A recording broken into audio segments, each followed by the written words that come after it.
आज का जो हमारा टॉपिक है वो है agricultural sector on the eve of independence, यानी कि on the eve of independence हमारी एग्रीकल्चरल सेक्टर यानी कि इंडियन एग्रीकल्चरल सेक्टर की पोजीशन क्या थी, फीचर्स क्या थी या करैक्टरिस्टिक्स क्या थी, ये सारी चीज़ें हम इस टॉपिक के दौरान पढ़ेंगे।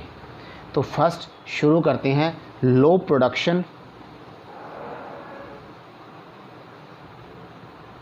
And productivity.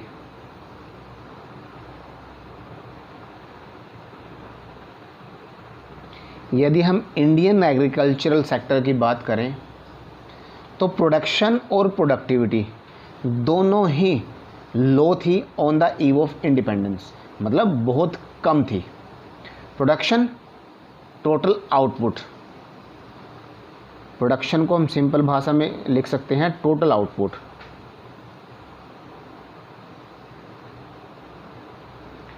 और productivity output per hectare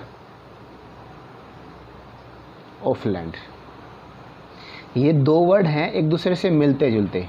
production means total output, भाई कितनी टोटल आउटपुट होती है, और productivity output per hectare of land. तो ये दोनों both production and productivity on the eve of independence was very low. इस कंसेप्ट को समझने के लिए एक टेबल बनाते हैं जिसमें हम किसी भी क्रॉप को ले लेते हैं। हमने क्रॉप ली व्हीट और राइस, और एक तरफ कॉलम बना लेते हैं प्रोडक्टिविटी का, और एक तरफ प्रोडक्शन ले लेते हैं।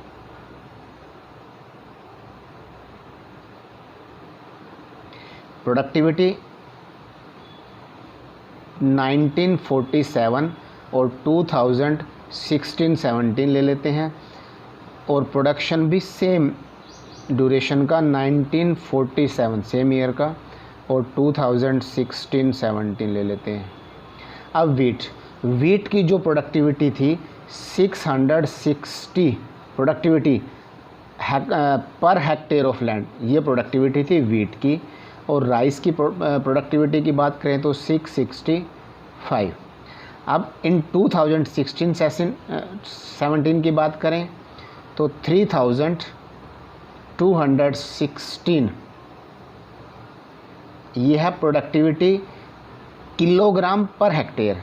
यह है 3216 kilogram per hectare, 660 kilogram per hectare. अब राइस की बात कर लीजिए 2550 किलोग्राम पर हेक्टेयर, ये प्रोडक्टिविटी थी। सेम ईयर में प्रोडक्शन था 64 लाख इन टन्स और 220 लाख टन्स, और 2016-17 984 लाख टन्स, 1102 लाख टन। ये प्रोडक्टिविटी और प्रोडक्शन था 1997 यानी कि on the eve of independence, और 2016-17 ये था हमारा प्रोडक्शन और प्रोडक्टिविटी। दोबारा मैं बता रहा हूँ, प्रोडक्शन टोटल आउटपुट होती है इन द कंट्री, और productivity output per hectare of land, एक हेक्टेयर में कितना आउटपुट हुआ है वो प्रोडक्टिविटी है। सेकंड कंसेप्ट इसका समझते हैं हाई डिग्री ऑफ अनसर्टेनिटी।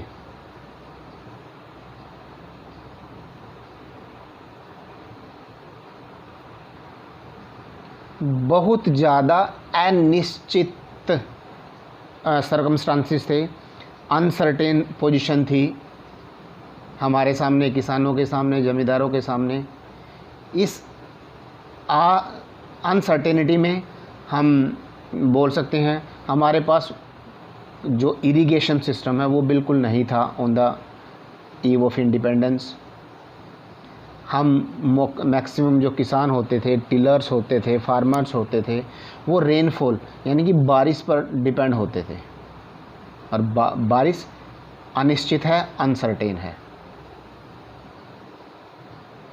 कुछ जो उस समय ब्रिटिश रूल था हमारे देश के ऊपर, उन्होंने भी इरिगेशन सिस्टम को ठीक करने के लिए कोई भी पार्टिकुलर कदम नहीं उठाया, कभी सीरियस नहीं रहे इरिगेशन सिस्टम को लेके कि हमने पानी की व्यवस्था करनी है किसानों के लिए। ऐसा कुछ उन्होंने नहीं किया, इसलिए अनसर्टेनिटी थी एग्रीकल्चरल सेक्टर के अंदर। थर्ड नंबर पे dominance of subsistence farming. Dominance of subsistence farming मतलब जो हमारी नीड्स होती हैं, बेसिक नीड्स, उसके लिए हमें जिस गुड्स की नीड है, किसान सिर्फ उसी का प्रोडक्शन करते थे। यानी कि सबसिस्टेंस मीन्स सिर्फ उसी क्रॉप्स को प्रोड्यूस करना जो हमारी बेसिक नीड को फुलफ़िल करे, किसी फैमिली की बेसिक नीड को फुलफ़िल करे। तो ये on the eve of independence agricultural sector की पोजीशन थी, सिर्फ बेसिक नीड्स के लिए खेती की जाती थी। नेक्स्ट है गल्फ। गल्फ बिटवीन ओनर्स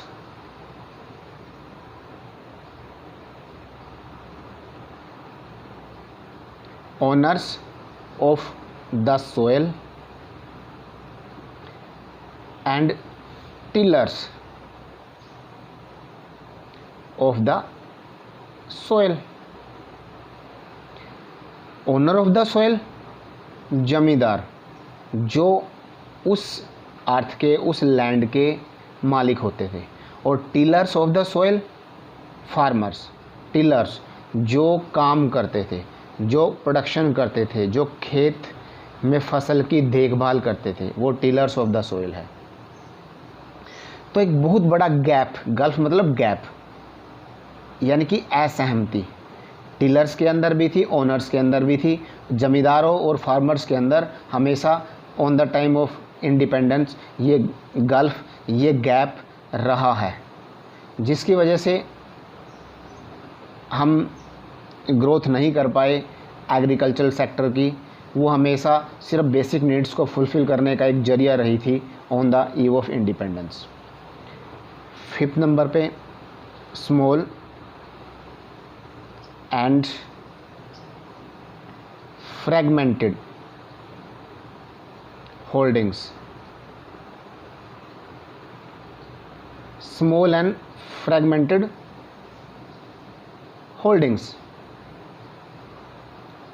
चाहे लैंड होल्डिंग की बात कर लीजिए, थोड़ी थोड़ी ज़मीन वो ज़मींदारों के पास होती थी, एक पीस ऑफ लैंड होता था, और मोस्ट जो लैंड होल्डिंग थी वो अनइकोनॉमिक क्रॉप्स के लिए यूज की जाती थी। यानी कि मार्केट के लिए उसका मोटिव नहीं होता था कि मार्केट में जाके हम उसको सेल करें, बेसिक नीड्स को फुलफ़िल करने के लिए। तो लो आउटपुट था, पर cost on the eve of independence बहुत ज़्यादा थी, आउटपुट कम और कॉस्ट ज़्यादा। यानी कि स्मॉल एंड फ्रेगमेंटेड होल्डिंग्स, यानी कि उस वस्तु को, क्रॉप को या उस लैंड को कल्टीवेशन करने के लिए, क्रॉप का प्रोडक्शन करने के लिए बहुत ज़्यादा कॉस्ट आती थी, आउटपुट बिल्कुल लो होता था। बात करें लैंड रिवेन्यू सिस्टम की,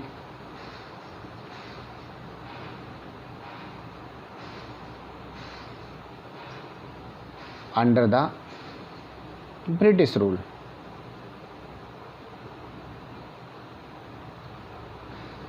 ब्रिटिश राज के दौरान जो हमारा लैंड रेवेन्यू था, यानी कि एक लगान सिस्टम हुआ करता था। ब्रिटिश गवर्नमेंट ने क्या किया था, एक unique system of land revenue बना दिया, जिसमें एक ट्रायंगुलर रिलेशनशिप रहा, यानी कि एक त्रिभुज की तरह। सबसे मेन रोल होता था ब्रिटिश का, गवर्नमेंट का, फिर होते थे जमींदार, और फिर होते थे टीलर्स, यानी कि सिंपली फार्मर्स बोल दीजिए, फार्मर्स। तो ये ट्रायंगुलर सिस्टम बना रखा था ब्रिटिश गवर्नमेंट ने लैंड रेवेन्यू जनरेट करने के लिए। तो जिसको हम जमींदारी सिस्टम, सिंपल भाषा में इस चीज़ को बोलते थे जमींदारी सिस्टम, जमींदारी सिस्टम। जमींदार का एक बहुत बड़ा रोल होता था। जमींदार उस ज़मीन का परमानेंट ओनर होता था, वह एक लगान इकट्ठा करता था, लैंड रिवेन्यू का जो फिक्स्ड सम था वो गवर्नमेंट को पे करता था, वो उसमें से फसल क्या उगानी है डिसीजन लेता था। और लैंड रिवेन्यू जनरेट करने के लिए अंग्रेज़ों के लिए वो ज़मींदार एक्सप्लोटेशन करता था, अनलिमिटेड एक्सप्लोटेशन। किसका? फार्मर्स का, टिलर्स का, जो उस मिट्टी को, उस भूमि को फसल बोने के लिए तैयार करते थे। उसके बाद यदि रेट की बात करें, रेट ऑफ लैंड रिवेन्यू, वो कॉन्टिन्यूसली बढ़ता चला गया। इसकी वजह से एक्सप्लोटेशन उस टिलर्स का, फार्मर्स का ऑटोमेटिकली बार बार होता रहा। नेक्स्ट बात करें एट या एज लैंडलेस लेबरर्स, जो लैंडलेस लेबरर्स थे जिनके पास कोई ज़मीन नहीं होती थी, टिलर्स मेयरली गोट सब्सिस्टेंस वेज। तो जो टिलर्स होते थे, फार्मर्स होते थे, वो सिर्फ बेसिक नीड्स फुलफ़िल करने के लिए ज़मींदार उनको कुछ सामान देता था, जो ज़रूरी सामान है कि भाई आपको खाने के लिए अनाज की ज़रूरत है। लेकिन ज़मींदार अपनी जो लाइफ होती थी वो लग्जरी लाइफ जीता था, वो हमेशा आदेश देता था, शोषण करता था। और यहाँ ज़मींदार का भी हमेशा यही रहा है on the eve of independence तक कि हमने इन्वेस्टमेंट नहीं करनी है लैंड के ऊपर। जो भी इनकम जनरेट होती है, ज़मींदार सिर्फ अपने लाइफ को लग्जरी बनाने के लिए ऐसे सामान को परचेज़ करता था जिससे सुविधाएं बढ़ती थी उसके जीवन में। नेक्स्ट है हमारा फोर्स्ड कॉमर्शियलाइजेशन।